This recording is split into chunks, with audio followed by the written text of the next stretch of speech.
జై శ్రీరామ్, భారత్ మాతాకి జై. మొన్న 13వ తారీఖు రాత్రి 14వ తారీఖు అనుకోండి, బెట్టింగ్ యాప్స్ ఇప్పుడు లేవులే అనుకునేసరికి కొంతమంది యువకులు ఇన్ఫ్లుయెన్సర్స్ పేరుతో, వాళ్ళకి 1,00,000 మంది ఉన్నారనుకోండి సబ్స్క్రైబర్స్, అదే ఫాలోవర్స్.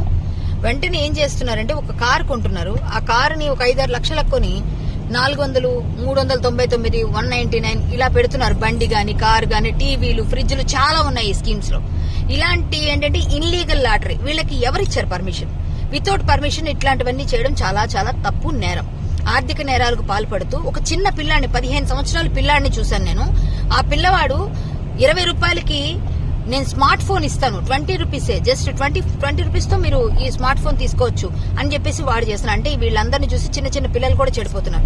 సో ఇంకా నేను ఉపేక్షించేది లేదని. అన్నిటికన్నా ముఖ్యమైన నేరం, ఘోరం ఏంటంటే తిరుమల వెంకటేశ్వర స్వామి గుడి సన్నిధిలో వాడు దర్శనంకి వెళ్లి వచ్చి 199 రూపీస్ ఎంతో పెట్టి కింద QR కోడ్ ఇచ్చి వాడు వాట్సాప్ లోనే మనం కట్టిన తర్వాత డబ్బులు రిసిప్ట్ పెడితేనే వాడు మనకి రెస్పాండ్ అవుతున్నాడు తప్ప ఫోన్ చేస్తే లిఫ్ట్ చేయట్లేదు. చాలా మంది పిల్లలు కట్టారు, బాధితులు ఉన్నారు.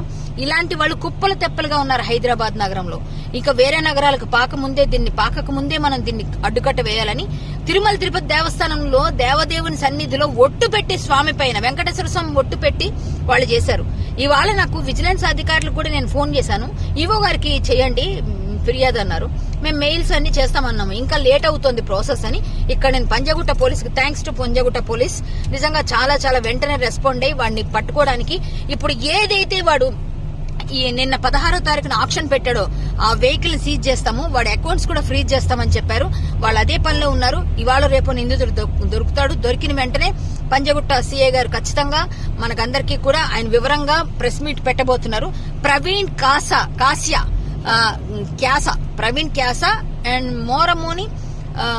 మోరమోని కాదు, ఏంటి ఏం పేరు, మహేందర్ అనే ఒక అతను ఉన్నారు. ఈ క్యాసా ప్రవీణ్, మహేందర్ ఇద్దరు కూడా చాలా ఘోరంగా ఇలాంటివన్నీ ఎక్కువగా ప్రమోట్ చేస్తున్నారు. ఇలాంటి వాళ్ళు 100ల సంఖ్యలో ఉన్నారు. వీళ్ళందరినీ పట్టుకోవాలి. ఇద్దరిని పట్టుకుంటే మిగిలిన వాళ్ళకి బుద్ధి వస్తుందని నేను FIR చేయించాను. వెంటనే సెక్షన్ BNS 318 అలాగే 66 IT యాక్ట్ కూడా పెట్టారు. ఈ రెండింటిపైన వాళ్ళపైన విచారణ జరుగుతోంది. వాళ్ళని తీసుకొచ్చాక ప్రెస్ మీట్ పెడతారు. ఆల్రెడీ సజ్జనార్ గారు కూడా దీనిపైన మాట్లాడడం చాలా సంతోషం. వారికి కూడా ధన్యవాదాలు. వీళ్ళందరినీ పట్టుకొచ్చి ఒక్కరి మీద పంజా విసిరితే గట్టిగా మిగిలిన వాళ్ళందరూ కూడా దారిలోకి వస్తారండి. చిన్న చిన్న పిల్లలు చెడిపోతున్నారు. బెట్టింగ్ యాప్ల కన్నా ఘోరంగా ఉన్నాయి ఇల్లీగల్ లాటరీస్. సో వీళ్ళందరికీ ఖచ్చితంగా బుద్ధి రావాలని, బుద్ధి వచ్చేటట్టు ప్రభుత్వం చేయాలని, అలాగే మన పోలీస్ వారి పంజా జులిపించాలని అనుకుంటూ వారికి మాత్రం ధన్యవాదాలు తెలియజేసుకుంటూ, వెంటనే రియాక్ట్ అయిన పంజాగుట్ట పోలీసుకి మరొకసారి ధన్యవాదాలు తెలియజేసుకుంటూ, ఇలాంటి బెట్టింగ్ రాయిళ్ళందరినీ కూడా ఇన్లీగల్ లాటరీ అని కొత్త స్కీమ్స్, ఇందులో ల్యాండ్ పెడుతున్నారు, ఇల్లులు పెడుతున్నారు, ఫోన్లు పెడుతున్నారు, ఏవేవో పెడుతున్నారు. ఇవన్నీ కూడా వాళ్ళందరూ